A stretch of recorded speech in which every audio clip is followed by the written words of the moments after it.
lá em Quito. Imagino que o torcedor tenha sofrido um bocado com a atuação do Fluminense. Você, corintiano que está aí também, mande para cá o que mudou com o Corinthians depois da chegada do Antônio Oliveira, hein? O time parece ter engrenado, enfim, na temporada. Carlos Eduardo Mansur, boa noite.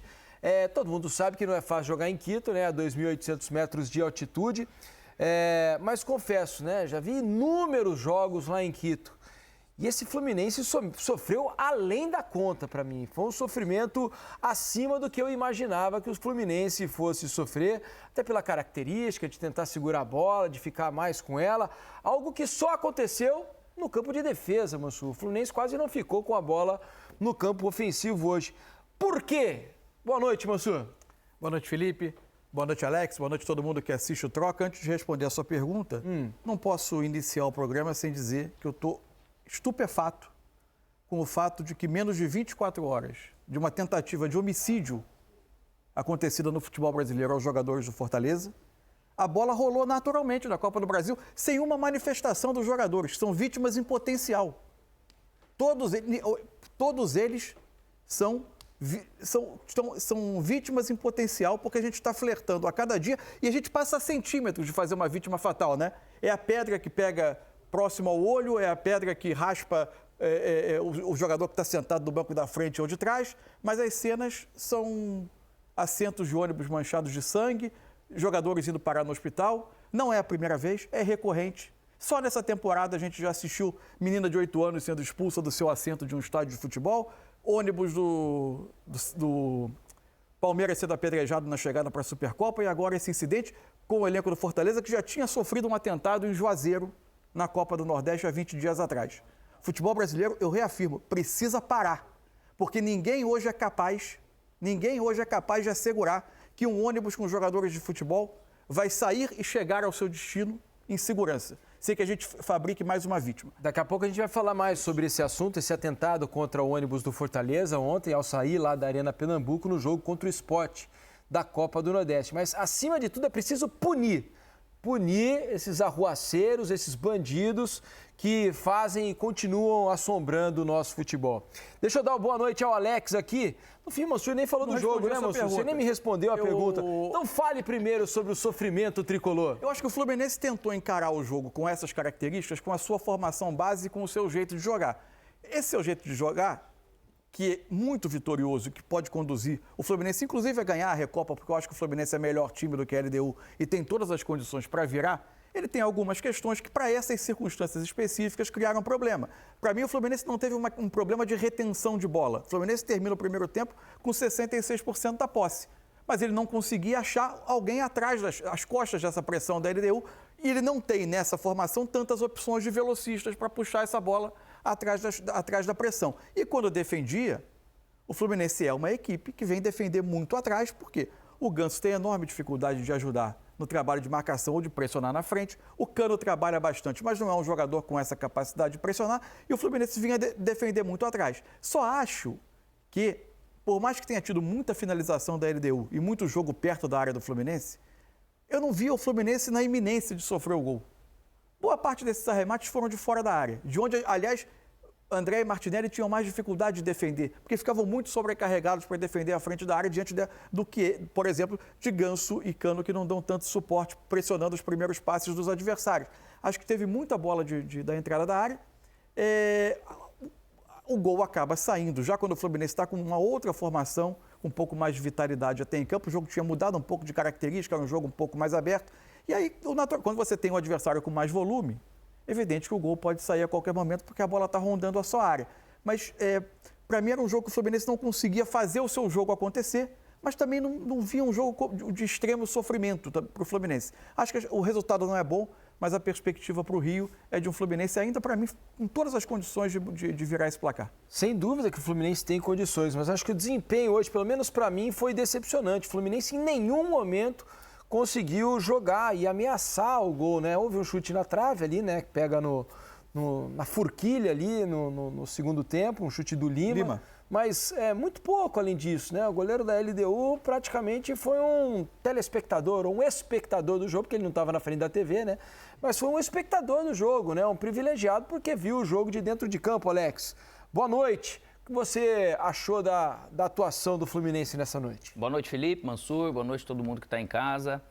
Assim, é lógico que a palavra decepção, ela vem por aquilo que a gente está acostumado a ver. E a gente comentava aqui ontem que qualquer que fosse a formação, não tem como você ter ideia de como esses jogadores vão reagir nessa altitude. O gramado parecia perfeito, né? Assim, parecia muito bom o gramado. Mas realmente foi demonstrado que esses 2.800 metros atrapalhou realmente o jogo do Fluminense. Por mais que ele ficou com a bola, o jogo até nem tem parece que essa imagem dele ter ficado tanto tempo assim com a bola, mas muito mais no tempo na sua parte defensiva. E aí que às vezes pode ser que cabesse algum outro tipo de programação para uma bola longa e você tentar fazer isso. Só que você percebeu que ao longo do jogo o Fluminense não conseguiu fazer nada que é de característica dele. E nessa saída, a LDU naturalmente treinou e treina muito bem para fazer isso com todas as equipes que vão lá, principalmente as brasileiras ou quem não está acostumado realmente a jogar lá no Equador com eles. E aí faltou qualidade para a LDU para construir mais. Por mais que vieram chutes de fora da área, eu acho que o Fluminense ele fez aquilo pelo jeito que essa equipe conseguiria fazer, mas ali na área ela acabou protegendo bem, bola aérea, tal, aquele bate-rebate pelo volume de jogo que se cria ali, acabou acho que saindo de bom tamanho, esse 1-0 só, para a LDU que eu acho que saiu um pouco pior ainda.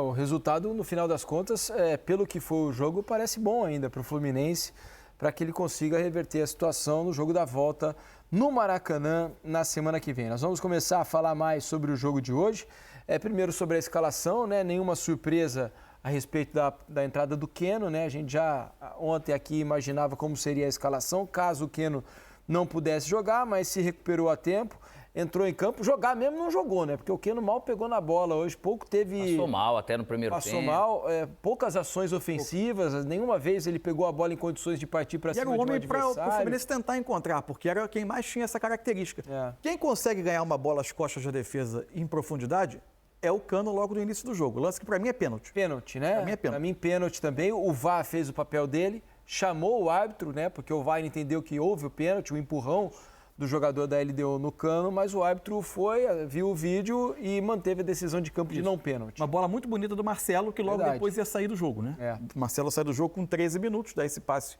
por volta dos 10 minutos para o Cano no lance do pênalti que não é marcado. 7 minutos o lance. E pouco depois ele sai do jogo.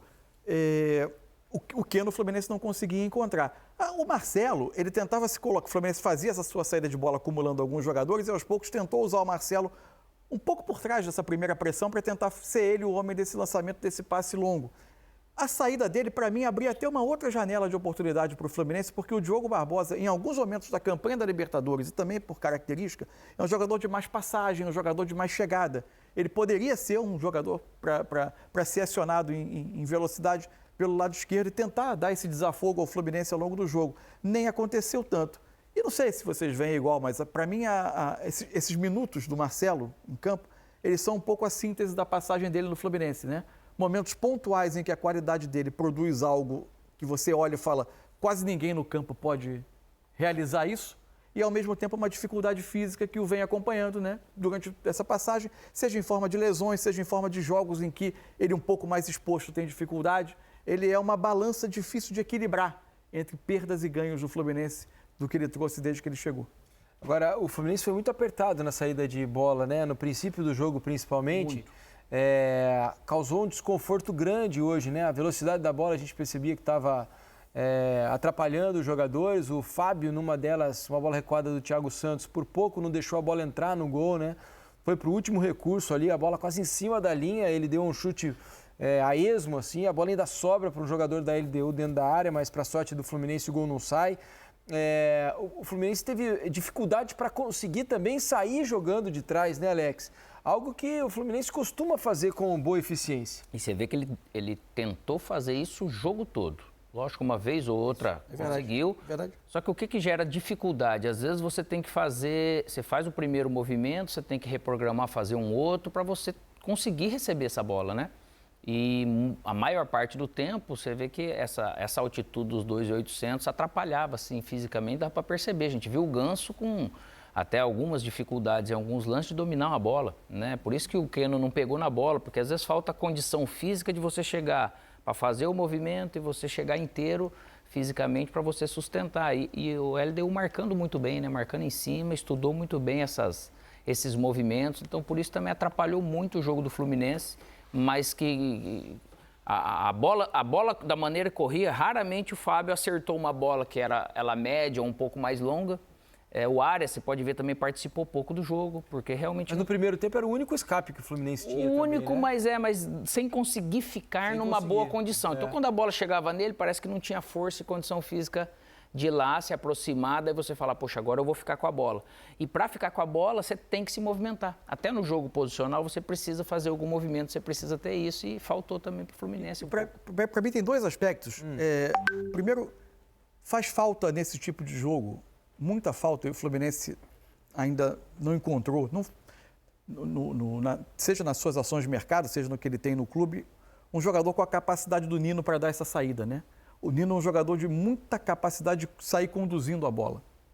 O Thiago Santos, que foi bem rebatendo bolas durante o jogo, ganhando duelo, porque foi muita bola cruzada na área, muito volume. Exige muito, E ele foi bem. E você ficar rebatendo uma bola atrás da outra não é tão simples. Uma hora você vai perder o duelo, vai aparecer no lance que você falhou num lance de gol. Mas ele foi bem, ele não tem essa mesma qualidade. Mesma característica de sair bem de trás com a bola. Tanto que é até bom mostrar aqui no campinho, se puder. Claro. O momento que o Fluminense conseguiu aliviar um pouco essa pressão da LDU foi quando ele fazia esse movimento, que nem é tão estranho ao time, que é ter os laterais um pouco mais à frente, abrir os zagueiros e trazer no meio deles André e Martinelli. Principalmente o André, que faz essa condução. O Cano vinha aqui, o Ganso vinha aqui, ficava o Cano, e às vezes o Keno se movia aqui. Tanto que você, em tese, tinha o espaço aqui, as costas. Vou tirar até o Marcelo, porque o Marcelo ficou pouco tempo em campo. E aí gera o Diogo Barbosa, onde eu imaginava que o Fluminense pudesse ter um escape. Ou com o Diogo vindo aqui e o Keno abrindo. Mas esse movimento o André tem muita coragem e muita capacidade para dar o primeiro passe, se apresentar à frente para receber nas costas a pressão. Foram os momentos em que o Fluminense teve um pouco mais de capacidade de acalmar o jogo, tirar um pouco essa pressão da LDU, foi com a participação dos seus dois volantes entre os zagueiros, fazendo com que os laterais recebessem um pouco mais à frente. Ainda assim, foi bastante difícil para o Fluminense ter um jogo com a cara dele. O Fluminense tem 66% de posse no primeiro tempo, mas você não tem a memória de um Fluminense colocado no campo ofensivo, trocando passes com o adversário defendendo. Muito pouco, quase sempre né? uma posse de bola no campo defensivo tentando sair. E quase sempre de maneira desconfortável, né? Sempre. O Fluminense teve pouco conforto no jogo. E às vezes que conseguiu uma escapada, você já não tinha a outra opção, né? Que normalmente você cria. Você causou um desequilíbrio, sobrou alguém e esse alguém vai criar algo. Quando esse cara pegava a bola, raramente o Fluminense conseguiu criar uma segunda opção. E quando teve, né, Alex Mansur, no segundo tempo, uma bola botada pelo Arias, não ficou um 2-1 num contra-ataque a favor do Fluminense, o Arias dá uma boa bola para o Martinelli, faltou perna claramente para o Martinelli, né? Talvez numa condição mais normal, num jogo, né, sem altitude, o Martinelli provavelmente teria chegado à frente do zagueiro ali, porque ele estava em boa condição para arrancar e ir até o goleiro. Mas o Martinelli claramente sente um pouco a parte física ali e não consegue conduzir a bola na direção do gol. O negócio que o jogador pensa é assim, beleza, eu tenho ação com a bola, eu vou chegar lá. Só que você vai repetindo isso no jogo. Chega uma hora que você fala, caramba, será que eu vou? Mas depois eu vou ter que voltar, então eu vou ter que sofrer aqui de novo. E às vezes fica nessa dúvida, porque realmente você não está inteiro para fazer os movimentos. Então, obviamente, atrapalhou muito o jogo do Fluminense. Sim. Olha, pelo menos para mim, tenho que destacar aqui o bom jogo do Guga, né? Porque o Guga é um jogador que não é um titular, o titular é o Samuel Xavier, e ele defensivamente foi muito bem hoje, né? Não é a melhor característica do Guga, e fez um jogo, apesar de toda a pressão da LDU ao longo dos 90 minutos, muita bola aérea na área, o Guga conseguiu se defender muito bem, né, Mansur? Inclusive, teve um lance do primeiro tempo em que o Fluminense conseguiu fazer esse movimento que a gente descreveu agora no campinho com o André e o Martinelli por aqui, e o lado esquerdo do ataque liberado, em que na troca de passes o Guga foi o jogador que acabou escapando. É verdade. Pelo lado esquerdo. Só que aí ele não teve a explosão, até por característica, para ganhar de jogadores mais físicos, com mais força para chegar principalmente numa situação de altitude. O Guga tentou fazer essa escapada aqui no que podia ser uma boa saída do Fluminense, Aí a hora que mas ele não faz aconteceu. esses 60, 70 metros imagina. de volta, eu brinquei lá em cima. Falei, vai demorar uns 2 dias para recuperar agora. Tem que pegar um táxi para voltar, né? Nossa, você volta, você chega, mas fala, não joga em mim por enquanto, não. Tudo isso tem que ser levado em conta, porque Tem que sempre sim. é um fator para ponderar. A gente fala muito da questão da altitude, mas, gente, o jogo se transforma. Basta ver a diferença de resultados de algumas equipes que mandam seus jogos em altitude quando elas descem para o nível do mar. É uma diferença muito grande, isso não é à E toa. não isso tem uma como, razão. depois do jogo, é muito fácil. A gente fala, pô, podia ter posto esse, tirado aqui. A gente não sabe como que eles vão reagir. Se esse Fluminense vai jogar lá de novo, um exemplo, aí você fala, poxa, isso aqui sentiu mais, isso aqui sentiu menos, tem o GPS, aí eu consigo realmente ter uma programação.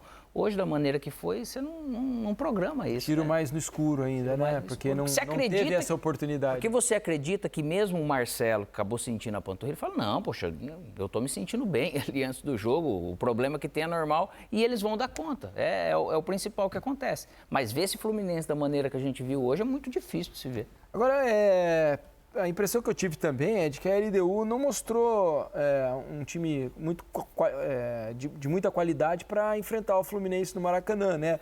A LDU já teve times fortíssimos, né? Com jogadores de muita habilidade, de muita força.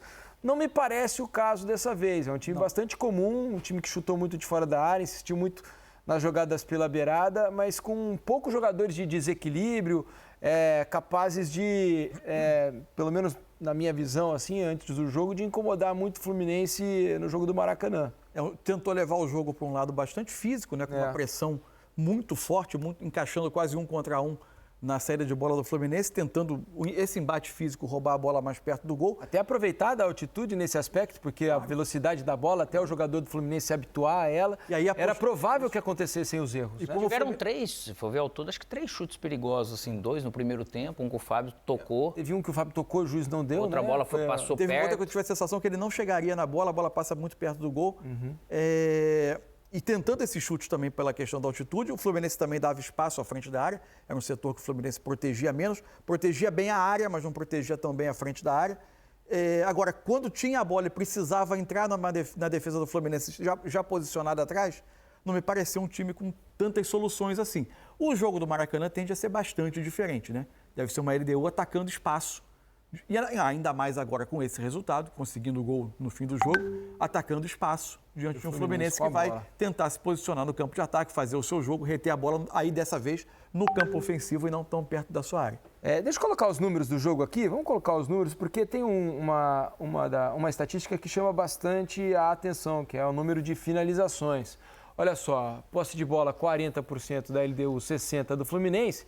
Veja o número de finalizações, foram 24 finalizações da LDU contra apenas 4 do Fluminense. É um número muito baixo E o que se resume... a história do Diniz no Fluminense, E às, né, vezes, Alex? e às vezes, para essa troca com o pessoal em casa, por que só com 40% eles finalizaram mais? Por causa de um jogo mais objetivo, que a altitude facilita, para não dar tempo do Fluminense se ajustar no campo, né? É isso. No alvo foram 6 finalizações, foram muitos chutes para fora, né, da LDU.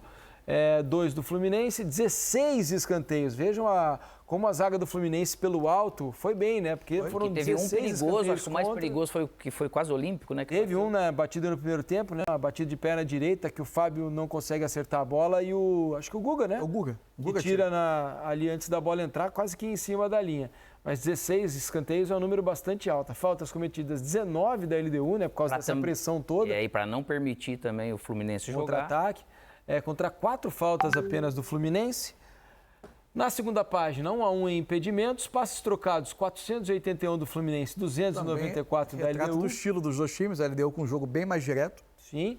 O percentual na precisão dos passes, 88% do Fluminense de passes certos, 83% da LDU. 8-6 para a LDU em desarmes, 2 cartões amarelos para cada lado, não tivemos nenhuma expulsão. Antes da gente falar do Botafogo, deixa eu dar uma passadinha aqui na nossa hashtag troca de passes, para ver o que vocês aí de casa, tricolores, estão falando aqui com a gente. Olha, o Amarildo Matheus diz, olha, a média de idade desse time do Fluminense é muito alta para jogar na altitude. Não dá para saber se tem uma interferência assim. Se a gente pensar com a saída do Marcelo, a média diminuiu um pouco, né? A entrada do Thiago Santos, o Diogo Barbosa... Então diminui um pouco. Também nem Meio campo com o Martinelli, com o André. E às vezes a idade ela facilita você lidar com a dificuldade, porque você tem mais experiências vividas.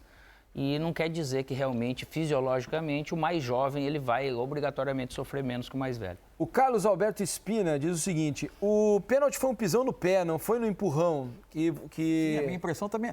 Para mim, achei que houve empurrão antes, né? Que desloca o cano. Desloca, mas dá para discutir se ele tem intensidade ou não.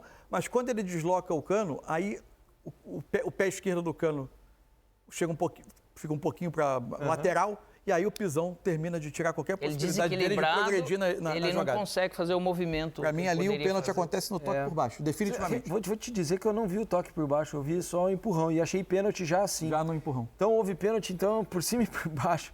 E ele diz aqui, pênalti no pisão no pé. Reparem bem, obrigado, sempre ligado em vocês. Valeu, Carlos Alberto.